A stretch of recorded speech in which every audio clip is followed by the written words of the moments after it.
Assalamualaikum warahmatullahi wabarakatuh. Baiklah anak-anak, pada hari ini kita akan membahas tentang katabolisme.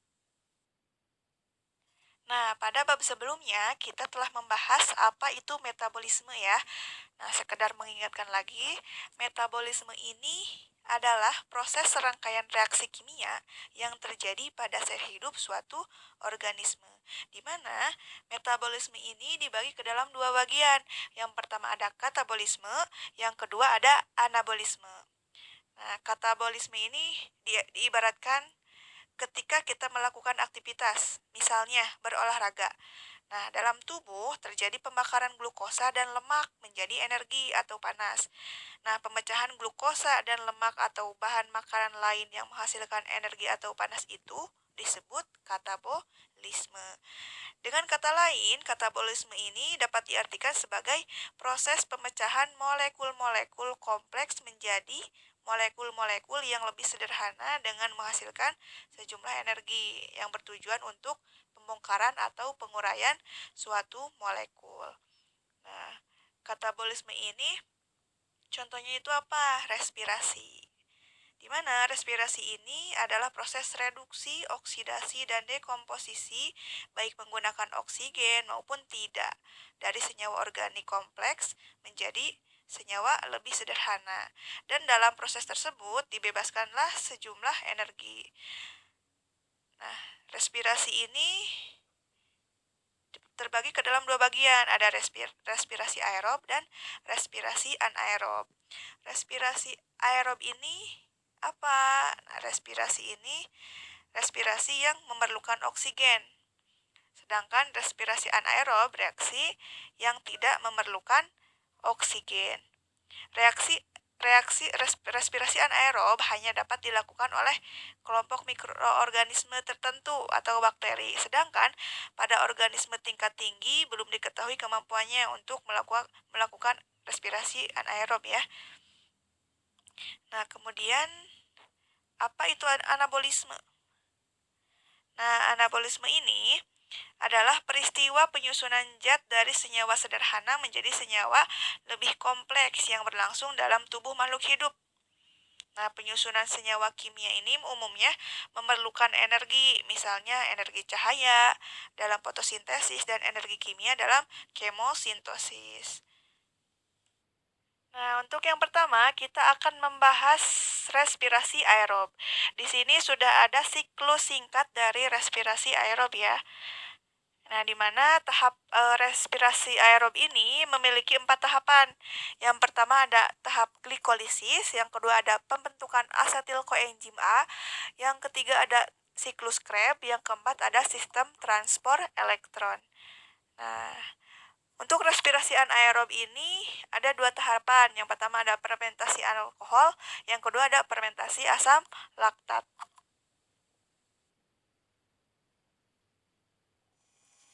Nah, untuk yang pertama kita akan membahas proses glikolisis. Nah, sebelum masuk ke proses, kita harus tahu dulu tempat terjadinya proses glikolisis. Jadi, proses glikolisis terjadi di dalam sel, lebih tepatnya di sitoplasma atau sitosol. Nah, glikolisis ini terjadi di sitoplasma, sedangkan ketiga proses yang tadi terjadi di mitokondria. Proses glikolisis ini bahan dasarnya adalah glukosa. Glukosa ini merupakan monomer dari karbohidrat. Jadi, glukosa ini merupakan monosakarida atau karbohidrat yang paling sederhana. Glukosa ini akan mengikat satu fosfat dari ATP. ATP ini singkatan dari adenosin trifosfat. Tri artinya 3, jadi ATP merupakan senyawa yang memiliki 3 fosfat. Jadi fosfatnya diambil oleh glukosa sehingga berubah menjadi ADP. Jadi yang tadinya fosfatnya 3 berubah menjadi ADP. Fosfatnya menjadi 2. ADP ini singkatan dari adenosin difosfat. Karena glukosa mengambil satu fosfat dari ATP sehingga glukosa ini berubah menjadi glukosa 6 fosfat. Di sini bukan berarti fosfatnya ada 6 ya. Fosfatnya hanya 1. Kenapa dikatakan 6 fosfat? Kita lihat di sini bentuk dari glukosa. Ini merupakan bentuk dari glukosa. Glukosa merupakan senyawa yang memiliki 6 atom karbon. Kenapa dikatakan 6 fosfat? Karena fosfatnya berikatan dari atom karbon ke-6. Ini fosfatnya. Kemudian glukosa 6 fosfat akan mengalami isomerasi menjadi fruktosa 6 fosfat. Dan ini merupakan hanya perubahan isomer saja. Fruktosa 6 fosfat akan mengikat satu ATP. Mengikat satu ATP fosfat lagi dari ATP sehingga ATP menjadi ADP. Dan fruktosa 6 fosfat ini berubah menjadi fruktosa 1,6 difosfat.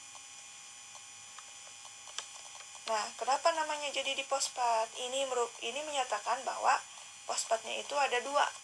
1,6 ini menyatakan bahwa fosfatnya pertama melekat pada atom karbon pertama. Nah, 6 ini menyatakan bahwa fosfatnya menempel atau melekat pada atom karbon yang ke-6. Selanjutnya, fruktosa 1,6 difosfat akan dipecah menjadi dua senyawa, yaitu senyawa fosfogliserat dehida atau PGAL. Nah, PGAL ini akan membentuk senyawa bifosfogliserat atau BPGA. PGAL ini akan menghasilkan NADH.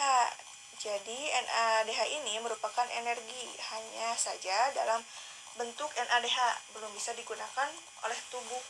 NADH ini nantinya akan diubah menjadi ATP dulu, sehingga bisa digunakan oleh tubuh. Namun, perubahan NADH menjadi ATP ini tidak akan dibahas sekarang ya, akan dibahas pada materi transport elektron nanti. Jadi, NADH ini berasal dari NAD+. Jadi terjadi juga pada sebelah kiri ya. Selanjutnya, bifosfogliserat ini akan membentuk senyawa PGA. Akan membentuk senyawa PGA, berarti dari BPGA dari fosfatnya 2 menjadi PGA yang fosfatnya 1. Berarti PGA ini kehilangan satu fosfat. Fosfatnya kemana? Fosfatnya bergabung dengan ADP sehingga berubah menjadi ATP. Nah, fosfatnya jadi 3 karena mengambil satu fosfat di BPGA tadi. Ini sama. Nah, kemudian BPGA ini, fosfogliserat ini akan diubah menjadi asam pirufat. Asam pirufat tidak mengandung fosfat lagi ya. Nah, fosfatnya bergabung dengan ADP sehingga menghasilkan ATP lagi. Nah, jadi hasil dari proses glikolisis ini,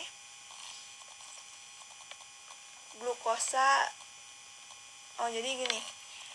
Jadi pada tahap dari glukosa sampai ke fruktosa 1,6 difosfat itu membutuhkan ATP atau energi sehingga disebut dengan energonik. Nah, kemudian yang reaksinya dari 1,6 difosfat sampai asam pirufat ini disebut dengan eksergonik, yaitu yang menghasilkan ATP. Kemudian hasilnya ada 3. Hasilnya itu ada 4. Ada 3. Nah, ada 4 ATP yang dihasilkan dari proses glikolisis ini. 1, 2, 3. Tapi jangan lupa di atas ini tadi membutuhkan 2 ATP. Ya, ini membutuhkan 2 ATP sehingga total ATP yang tadinya 4 kita butuh 2 tadi menjadi 2 ATP. Kemudian hasilnya yang kedua ada 2 NADH. 1, 2. Kemudian yang ketiga ada asam pirufat. 2 asam pirufat ya. Nah, di sini secara ringkas glikolisis dapat digambarkan dalam reaksi kimia berikut ini. Ini secara ringkasnya ya. Nah, untuk materi hari ini dicukupkan sekian. Mohon maaf apabila banyak kesalahan. Wassalamualaikum warahmatullahi wabarakatuh.